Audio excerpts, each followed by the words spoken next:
Anterior video estuvimos viendo lo que dice Yanis Varoufakis en su libro Tecnofeudalismo sobre justamente este nuevo, o por lo menos presunto nuevo sistema que viene a reemplazar al capitalismo. Habíamos llegado al ejemplo que daba Varoufakis sobre Apple, ¿no? Y cómo se convirtió, si se quiere, en el primer paradigma de este tecnofeudalismo. Vamos a ver cómo sigue el argumento de Varoufakis. Así que retomamos un poco lo que había dicho el autor hasta hace poco. Básicamente, en un momento se preguntaba por qué Nokia, Sony, BlackBerry no crearon su propia tienda, ¿no?, para competir con Apple Store. Y lo que respondía Varoufakis era que era porque ya era demasiado tarde. Con la gente registrada en Apple, los desarrolladores externos que trabajaban para ella no iban a dedicar su tiempo y esfuerzo a hacer aplicaciones para otras plataformas. De esa manera, básicamente, y con un alquiler del 30% de la renta del suelo sobre todos los ingresos que pagaban a Apple, fue creciendo entonces este tecnofeudalismo. Bien, a partir de eso nos dice Varoufakis, solo otro conglomerado consiguió convencer a una parte significativa de esos desarrolladores para que crearan aplicaciones para su tienda. Si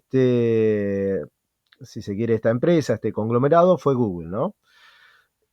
Mucho antes de que apareciera el iPhone, el motor de búsqueda de Google se había convertido en el elemento central de un imperio en la nube que incluía Gmail y YouTube, y que más tarde incorporaría Google Drive, Google Maps y otros muchos servicios online. Dispuesto a explotar su ya dominante capital en la nube, Google siguió una estrategia diferente a la de Apple. En lugar de fabricar un teléfono que compitiera con el iPhone, desarrolló Android, un sistema operativo que podía instalarse gratuitamente en los smartphones, de cualquier fabricante que decidiera utilizarlo, entre ellos Sony, BlackBerry y Nokia. La idea era que si un número suficiente de competidores de Apple lo instalaba en sus teléfonos, el total de smartphones con Android sería lo bastante grande como para atraer a desarrolladores externos que no solo producirían aplicaciones para la Apple Store, sino también para una nueva tienda basada en el software de Android. Así es como Google creó Google Play, la única alternativa seria a Apple Store. El resultado fue una industria global del smartphone, con dos corporaciones nubelistas dominantes, Apple y Google. La mayor parte de cuya riqueza era producida por desarrolladores externos no asalariados, de cuyas ventas extraían una comisión fija. Esto no son beneficios, es la renta de la nube, el equivalente digital a la renta del suelo del feudalismo. Durante esa misma década, Amazon perfeccionó su fórmula para vender bienes físicos por medio de una cadena de distribución global a través de su propio feudo en la nube, Amazon.com, cuya dinámica ya hemos abordado en el anterior video. Gracias a la fórmula algorítmica de comercio electrónico de Amazon, la renta de la nube ya no se limitaba al mundo digital. Financiados por el dinero de los bancos centrales y respaldados por el capital de inversión, ¿sí?, estos nubelistas extendieron sus feudos en la nube por todo el mundo, extrayendo unas gigantescas rentas de la nube, tanto de los capitalistas vasallos como de los siervos de la nube. En un giro paradójico, el número de capitalistas que dependían del anticuado beneficio creció mientras sus márgenes de beneficio y su poder disminuían.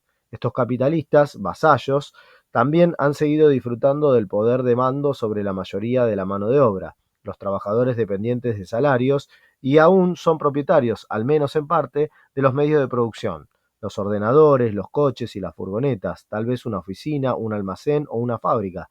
De hecho, no todos los capitalistas vasallos son pequeños artesanos, algunos son grandes fabricantes capitalistas, pero grandes o pequeños, poderosos o no, todos los capitalistas vasallos, por definición, dependen en mayor o menor medida de la venta de sus mercancías a través de un sitio de comercios electrónicos, ya sea Amazon, eBay o Alibaba. y una parte considerable de sus ingresos netos se la llevan los novelistas, de los que dependen. Entretanto, mientras Amazon atrapaba a los fabricantes de productos físicos en su feudo en la nube, otros novelistas centraron su atención en el llamado precariado.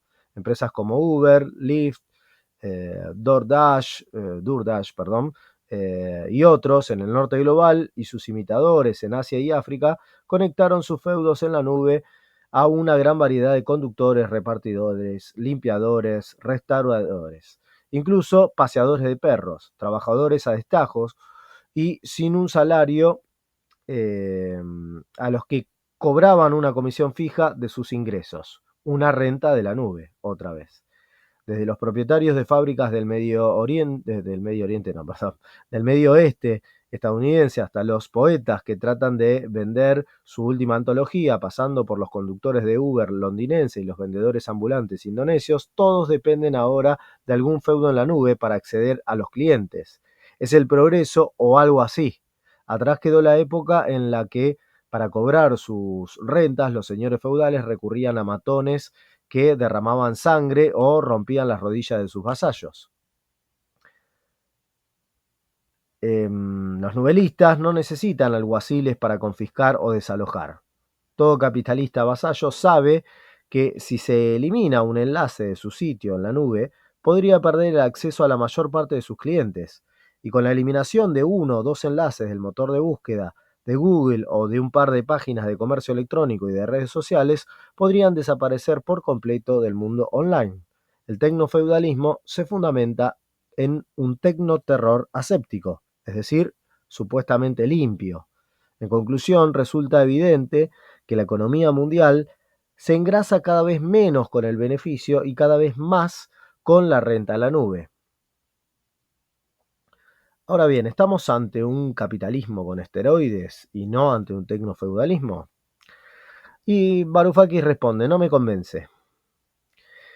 Pero también dice, te oigo decir a ti, al lector, que tampoco le convence al lector la idea del tecnofeudalismo. Los señores feudales nunca invirtieron en nada que no fuera intriga y violencia, sería la respuesta. Tus novelistas, en cambio, invierten masivamente en el capital de alta tecnología más avanzado. Son el paradigma del capitalista que gasta dinero en investigación y desarrollo para producir mercancías nuevas y deseables.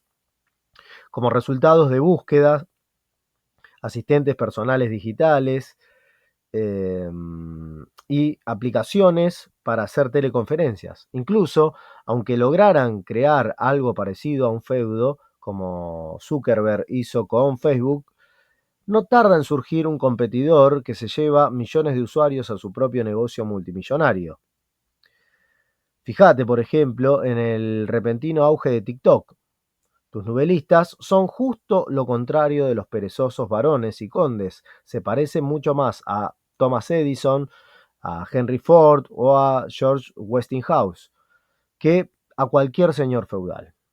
Si acaso Janis, ¿no?, dice este supuesto receptor de las ideas de Varoufakis, si acaso Janis son capitalistas con esteroides y en última instancia, aunque se nutran cada vez más de lo que tú llamas renta de la nube, lo que hacen sigue siendo capitalismo. Llámalo capitalismo rentista o capitalismo en la nube o hipercapitalismo, pero tecnofeudalismo, no, no lo veo. A diferencia de los señores feudales, que nacían invariablemente con el poder de extraer rentas, los novelistas tuvieron que crearlo desde cero, y para hacer eso, tenés razón, invirtieron gigantescas cantidades de dinero en tecnología, responde Varoufakis. Con todo, la pregunta sigue ahí. ¿En qué invirtieron exactamente? ¿Y qué generaron sus inversiones? Decís que los novelistas invirtieron en la creación de nuevas mercancías, pero una mercancía es un bien o un servicio que se produce para ser vendido y obtener un beneficio. Los resultados de una búsqueda no se generan para ser vendidos. Alexa y Siri no responden a nuestras preguntas a cambio de dinero. Al igual que Facebook, X, TikTok, Instagram, YouTube o WhatsApp, su objetivo es muy distinto: captar y modificar nuestra atención. Incluso cuando las grandes tecnológicas novelistas nos hacen pagar por el acceso a bots de la inteligencia artificial, como ChatGPT, o nos venden dispositivos físicos como Alexa, no lo hacen como si fueran mercancías. Estos aparatos se alquilan o venden a un precio barato, no por el beneficio insignificante, a menudo incluso negativo que se obtiene de ellos, sino para acceder a nuestros hogares y a través de ellos a una parte cada vez mayor de nuestra atención. Algunos novelistas como Steve Jobs, Jeff Bezos, Mark Zuckerberg o Sergey Brin tienen, lo admito, algunas cosas en común con Edison, Ford y Westinghouse. Grandes egos, empresas sobredimensionadas y cierta disposición a romper cosas para reforzar su dominio. Entre otras, los mercados existentes y las instituciones estatales. Pero los líderes de las grandes empresas del principio del siglo XX se centraban en obtener beneficios mediante el monopolio de los mercados y la utilización del capital de las fábricas y las líneas de producción. Ellos serían los primeros en ver que ahora los novelistas se están haciendo fabulosamente ricos sin necesidad de organizar la producción de ninguna mercancía. No solo eso, ya que además no están sometidos a la presión de un mercado que te induce a producir mercancías mejores y más baratas. Pero tus novelistas también tienen ese miedo. Te oigo objetar, dice Varoufakis. Mirá cómo TikTok se ha llevado a los usuarios y los ingresos de Facebook, o la amenaza existencial que Disney Plus supone para Netflix, o cómo la web de comercio electrónico de Walmart se ha ido llevando parte de la cuota de mercado de Amazon. ¿No es esta la misma competencia de mercado a la que se enfrentaron Ford, Edison y Westinghouse? No, responde Varoufakis. A pesar de las similitudes, no lo es. Este tipo de batallas y rivalidades que provocan el auge y la caída de feudos forman parte de la esencia del feudalismo. A veces fue necesario un esfuerzo considerable para evitar que los feudos decayeran o fueran conquistados, sobre todo después de 1350, cuando la peste negra creó una drástica escasez de mano de obra y los siervos podían abandonar un feudo y emigrar a otro. Pero no debemos confundir la rivalidad entre feudos con la competencia basada en el mercado. El hecho de que TikTok haya robado con éxito la atención de los usuarios de otras redes sociales no se debe a que ofrezca precios más baratos o a que la calidad de las amistades o las relaciones que facilita sea mejor. TikTok creó un nuevo feudo en la nube para siervos de la nube que buscaban una experiencia online diferente a la que migrar. Disney Plus no ofreció a los espectadores las mismas películas y series que Netflix, a precio más bajo o en formatos de mayor definición. Eran películas y series que no estaban disponibles en Netflix. Walmart no abarató los precios de Amazon ni mejoró la calidad de sus productos. Utilizó su base de datos para atraer más usuarios a su feudo en la nube recién creado. En cuanto a Apple, pionera en la construcción de feudos en la nube, recurre a lo que denomina normas de privacidad. Por ejemplo, impide que competidores como Facebook y Google recopilen datos del propietario de un iPhone, cuidadosamente concebidas para impedir que otros novelistas modifiquen el comportamiento de los usuarios que tienen en común, lo que hizo que Mark Zuckerberg acusara a la empresa de cobrar rentas de monopolio y ahogar la innovación. Al igual que Ford, Edison y Westinghouse, los novelistas de Amazon, Tencent, Alibaba, Facebook, Apple, Google, también invierten en investigación y desarrollo, en política, en marketing, en el desmantelamiento de los sindicatos y en tácticas propias de un cártel. Pero, una vez más, no lo hacen para vender mercancía con el máximo beneficio posible, sino para extraer las máximas rentas de los capitalistas que sí lo hacen. La gran transformación, el paso del feudalismo al capitalismo, se basó en la sustitución de la renta por el beneficio como fuerza motriz de nuestro sistema socioeconómico. Por eso la palabra capitalismo resultó mucho más útil y esclarecedora que un término como feudalismo de mercado. Este hecho fundamental que hemos entrado en un sistema socioeconómico impulsado por la renta y no por el beneficio, es lo que exige que utilicemos un término nuevo para describirlo. Pensar en él como hipercapitalismo o capitalismo rentista implicaría ignorar esta importancia esencial y definitoria. Y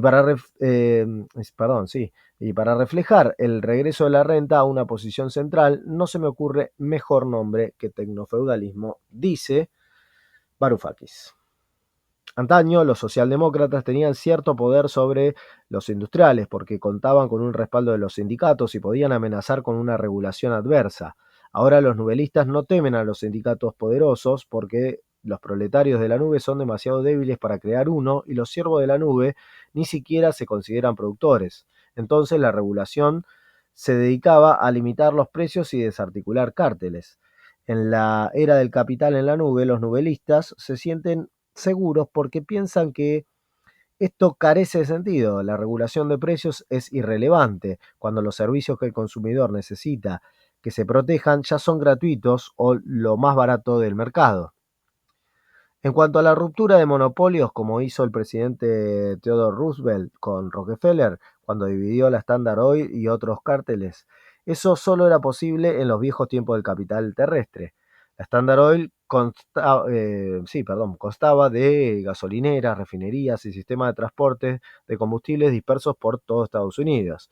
Dividirla en empresas petroleras regionales y fomentar la competencia entre ellas fue políticamente difícil, aunque técnicamente muy sencillo. Pero, ¿cómo se dividirían ahora Amazon, Facebook, PayPal o Tesla? Los novelistas saben que pueden destruir a cualquier desarrollador externo, es decir, capitalista vasallo, que a duras penas se gana la vida en su feudo en la nube, si éste se atreve a contactar con uno de sus usuarios, es decir, los siervos de la nube, sin pagar primero una renta de la nube. Saben que pueden tratar a sus usuarios como quieran. ¿Cuándo fue la última vez que alguien rechazó los términos y condiciones de una actualización de software? Porque tienen varios rehenes, nuestros contactos, amigos, historiales de chat, fotos, músicas, videos, todo lo que tienen eh, y todo lo cual perderíamos, ¿no? Si nos pasamos a un feudo en la nube de la competencia. Y saben que el gobierno no puede hacer mucho para detenerlos.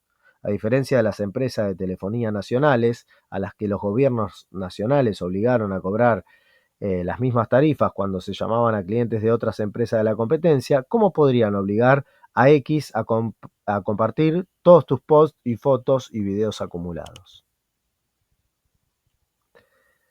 La conclusión. Entonces, ¿se puede derrocar al tecnofeudalismo?